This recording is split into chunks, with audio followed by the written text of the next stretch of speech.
Você ouve. Bandeirantes Acontece.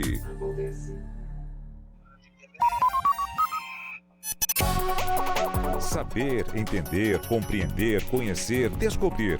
Ouvir. Bandeirantes Acontece.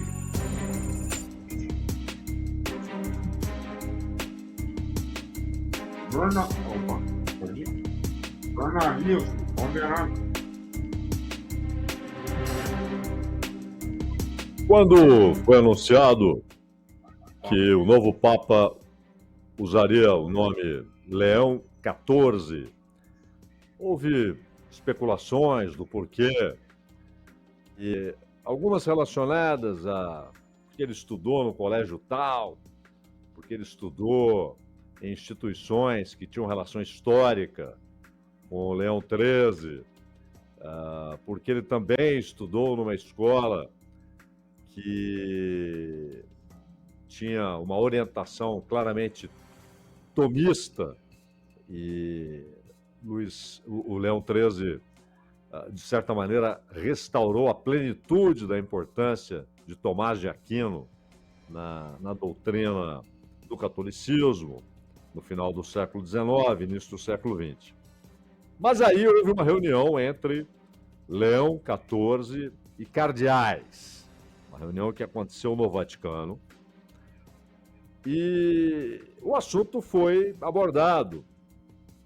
Algum cardeal perguntou, ou ele saiu explicando, mas ele disse o seguinte: há diferentes razões para isso, mas principalmente porque o Papa Leão XIII, em sua histórica encíclica Rerum Novarum, abordou a questão social no contexto da primeira grande revolução industrial.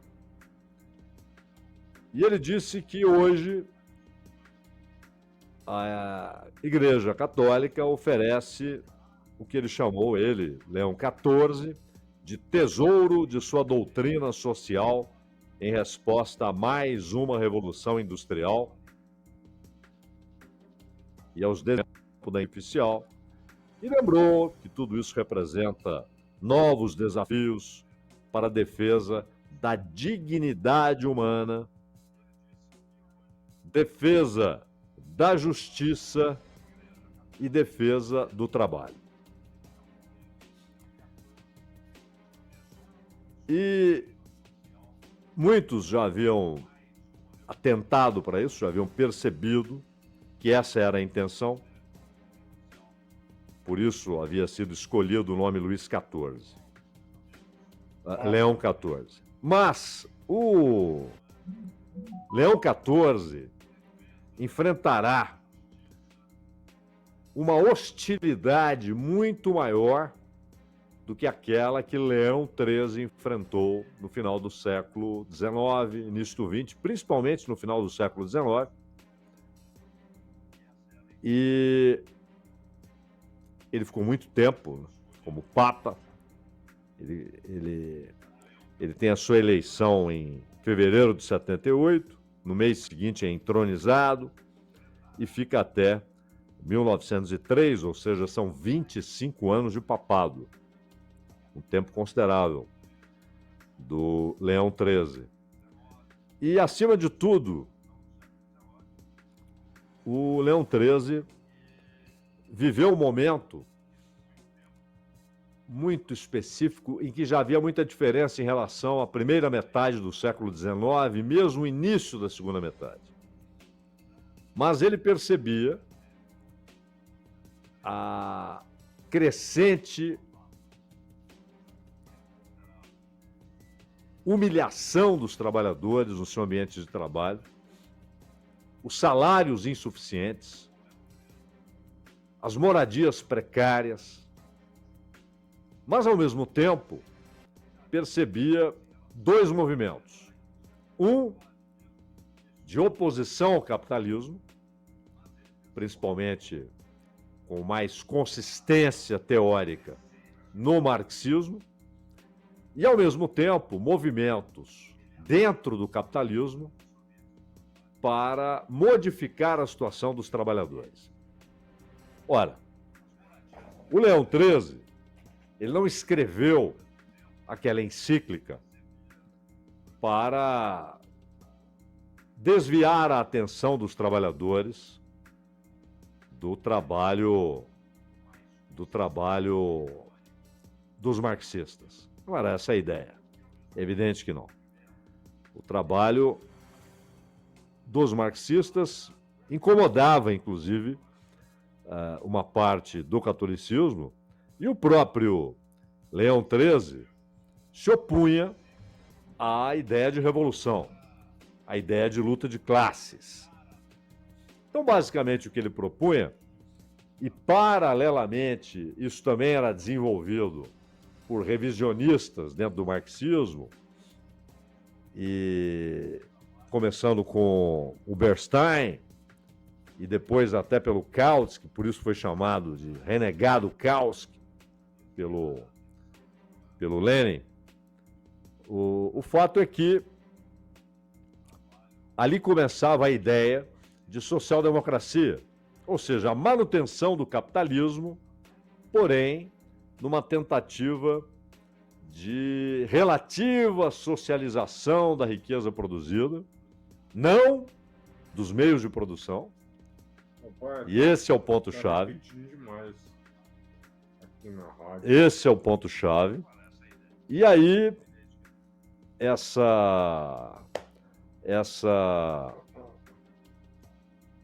tentativa, ela passa a receber aquilo que o próprio Leão XIV mencionou agora, que já foi mencionado várias vezes pelo João Paulo II e recentemente pelo Francisco, também por João XXIII, no final dos anos 50, por Paulo VI, no início dos anos 60, mas que remete a Rerum Novarum, que passou a ser a base daquilo que foi construído posteriormente como doutrina social da Igreja.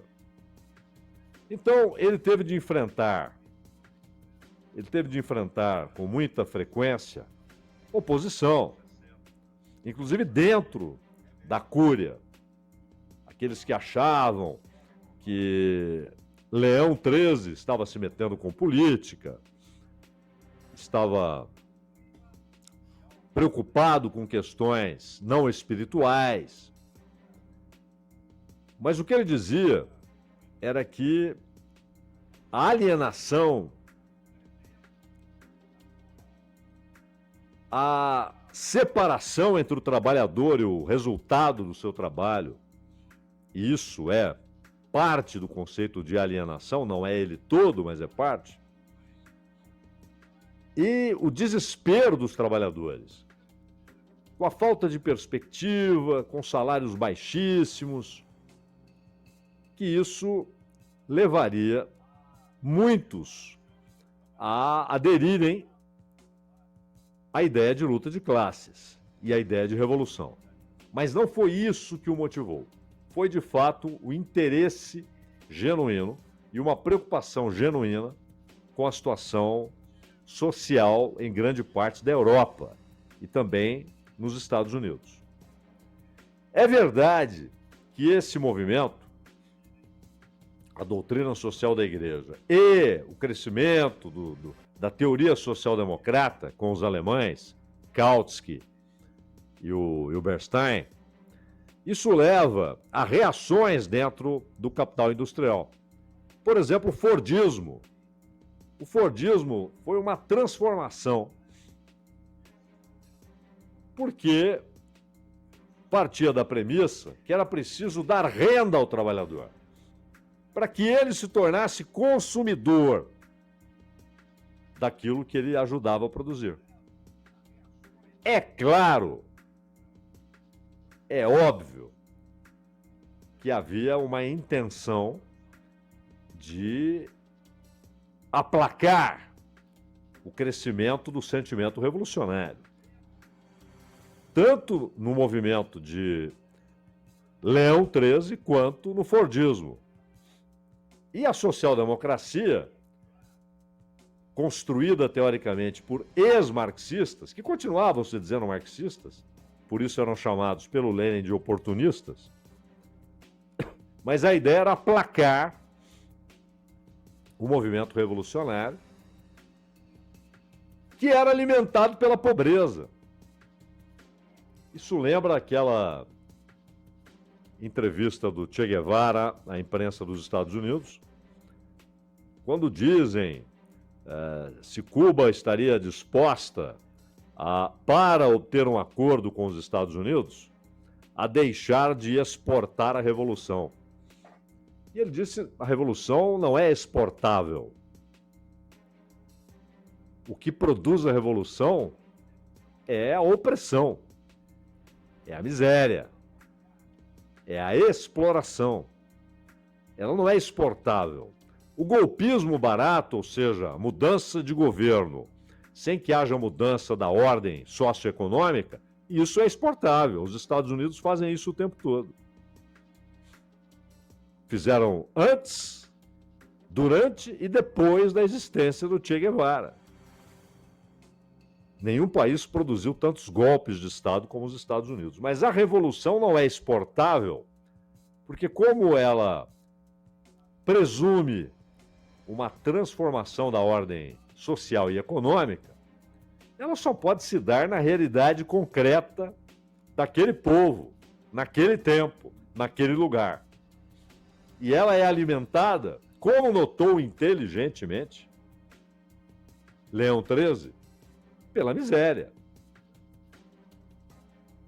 pela opressão, pela alienação. E esses medicamentos que não curam, eles foram sendo usados. Tanto o Fordismo, que na verdade combinava a elevação da renda dos trabalhadores, e aí você puxa toda a indústria. Isso é um fenômeno do capitalismo. A concorrência produz isso, e a comparação entre valor das mercadorias para a formação de preço e para a formação de lucro, a taxa média de lucro, a capacidade de produzir mais barato. Então isso puxou o salário médio na indústria nos Estados Unidos. Mas isso foi combinado com inúmeras políticas de repressão da iniciativa privada. Ford tinha seu próprio corpo de repressores contra grevistas. Não era nada por humanismo ou por preocupação com o estado dos trabalhadores. Era para formar um grande mercado consumidor. Não adiantava ficar produzindo carro só para rico. Era preciso formar um grande mercado consumidor para produzir em escala, para produção em massa. E, ao mesmo tempo, uma maneira de aplacar sentimentos revolucionários. Apesar dessa obviedade e do fato de que a Rerum Novarum ela tinha como base teórica trabalho do Wilhelm Emanuel von Kettler, do Eduard Manning, tiveram grande influência na elaboração dessa encíclica por Leão XIII. E ele fala ali do capitalismo irrestrito, ele ataca a decadência dos valores morais, mas também ataca a loucura pelo lucro mais fácil, a agiotagem, inclusive a oficial, a realizada pelos bancos, o domínio do ser humano com a corrente das dívidas. Então ele aborda uma série de problemas socioeconômicos e que resultavam no empobrecimento não só material, mas espiritual, moral, intelectual da sociedade. Por isso é um trabalho brilhante, porque ele aborda uma série de problemas produzidos já pelo capital financeiro. No final do século XIX, o capital produtivo já estava no laço do capital bancário, formando o capital financeiro. Os monopólios cresciam numa velocidade extraordinária, inclusive com a Alemanha fazendo a sua rede de monopólios para ter capacidade de competir com o Império Britânico na disputa por colônias na Ásia e na África. E ali estava, inclusive, o embrião da Primeira Guerra Mundial. Mas toda a oposição que ele enfrentou dentro do catolicismo, de industriais, que não percebiam que, na verdade, era uma tentativa de conciliar as classes. Claro, havia uma rejeição até doutrinária do Leão XIII à ideia de guerra entre classes, de luta de classes. E, portanto, seria necessário uma conciliação baseada na distribuição da riqueza produzida, na distribuição dos lucros, na redução drástica das diferenças, das desigualdades, na humanização da vida, o que significa moradia decente, capacidade de se alimentar, de garantir o estudo para os filhos, o básico. E tudo isso, essa doutrina social, que depois recebe contribuições até do Pio XI, mas principalmente Pio XII, João XXIII, Paulo VI, e do João Paulo II, que tem um trabalho cuja base é exatamente a Rerum Novarum, do Leão XIII. Mas essa doutrina social, ligada, combinada, associada à doutrina social-democrata alemã dos revisionistas, principalmente Bernstein e Karl Kautsky, depois vão produzir, depois da Segunda Guerra Mundial, o estado de bem-estar social e a social-democracia europeia. Era um momento de mudança, mas com várias perspectivas, tanto de embrutecimento radical da opressão e da exploração, quanto da abertura dentro do próprio capitalismo para uma tentativa de conciliação via participação maior do trabalhador na riqueza produzida e na tentativa de humanização da vida dos trabalhadores, que estava desumanizada na fábrica, no campo e em casa, na despensa vazia, na fome, na luta que vai se tornando embrutecedora de apenas sobreviver. A ausência de qualquer perspectiva, de qualquer mudança daquela realidade, inclusive para os filhos. Meus filhos estão aqui, são pequenos, crescerão e viverão essa mesma vida, esse mesmo tipo de vida. Até o fim de seus dias, terão como único objetivo material, ninguém está falando aqui de objetivos espirituais, objetivo material, a subsistência. Sobreviver. Para trabalhar. E trabalhar só para sobreviver. Ali havia a perspectiva, dentro da própria indústria capitalista, de quebrar isso. Até para enfrentar o crescente movimento revolucionário. Hoje não. Leão XIV terá de lidar com um mundo que retrocede e que, em muitos aspectos, isso é muito grave, tenta retomar condições até da primeira metade do século XIX, na relação capital-trabalho. Então, tudo aquilo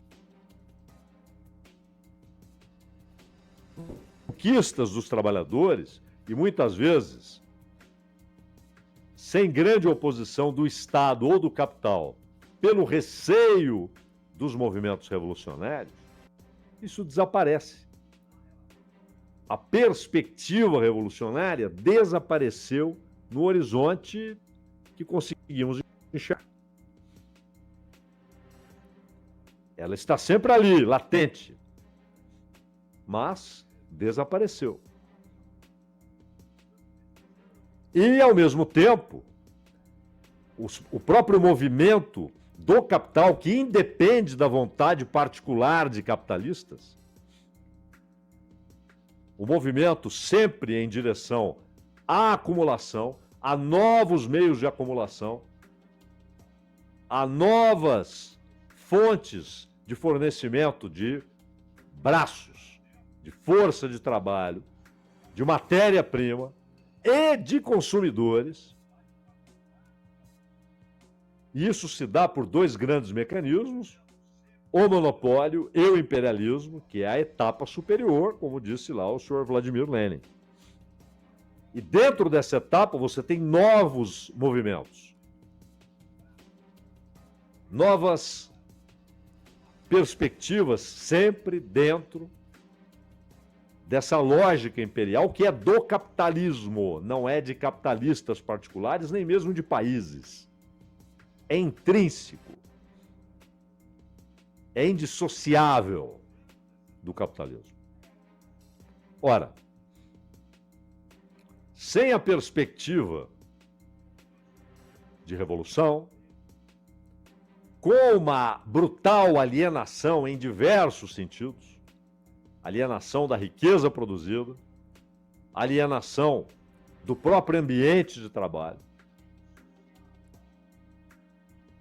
que passa a funcionar como uma engrenagem incontrolável, que o gênio Chaplin enxergou e colocou na tela no Tempos Modernos, onde o trabalhador está completamente alienado do que ele faz, não só do produto do seu trabalho, não só da riqueza produzida, mas do que ele faz. Ele se torna autômato. Aperta parafusos como autômato. Embala como autômato. E vive fora da fábrica como autômato. Desperto apenas pela necessidade de se alimentar, de alimentar os seus, de não morrer e, ao mesmo tempo, ter o suficiente no seu salário para garantir que mais força de trabalho será produzida. Seus filhos, seus netos. E então, há um retrocesso, uma desmontagem de todas essas conquistas. E quando a Europa faz isso numa velocidade extraordinária, sem assombro, sem tentar esquivar-se de perguntas, apenas alegando necessidade fiscal, mas na verdade é um movimento que o capital obriga os estados, que são vassalos do capital, obriga os estados a tomarem. Na Inglaterra, na Suécia, na Alemanha, na Itália, na França, na Dinamarca, na Espanha, em Portugal. E onde nem havia sombra desse estado de bem-estar social, como na América do Sul, o salto para trás é ainda mais rápido. Você já está muito próximo da ausência de direitos. Está muito próximo da ausência de conquistas. Está muito próximo da alienação total. E Luís XIV entende tudo isso e vê na inteligência artificial não apenas uma maneira de livrar esses espaços fabris de gente que reivindica, que faz greve, que contesta, automatizar, mas até mesmo o setor de serviços, o setor de comércio, até a medicina, até a sala de aula. E, ao mesmo tempo, a possibilidade de que todo esse sistema se interligue sob controle da própria inteligência artificial. Então, é uma luta muito mais difícil e complexa, e a hostilidade será muito maior. Desta vez não haverá aqueles setores importantes, fabris, que enxergarão a mesma coisa. É preciso tomar esse caminho. Porque senão podemos ter uma revolução. Não há. Será uma resistência e uma hostilidade muito maiores. Ronald, Dentro do reacionarismo, do movimento reacionário, que também está no catolicismo, está em toda a sociedade, mas nos estados e no capital.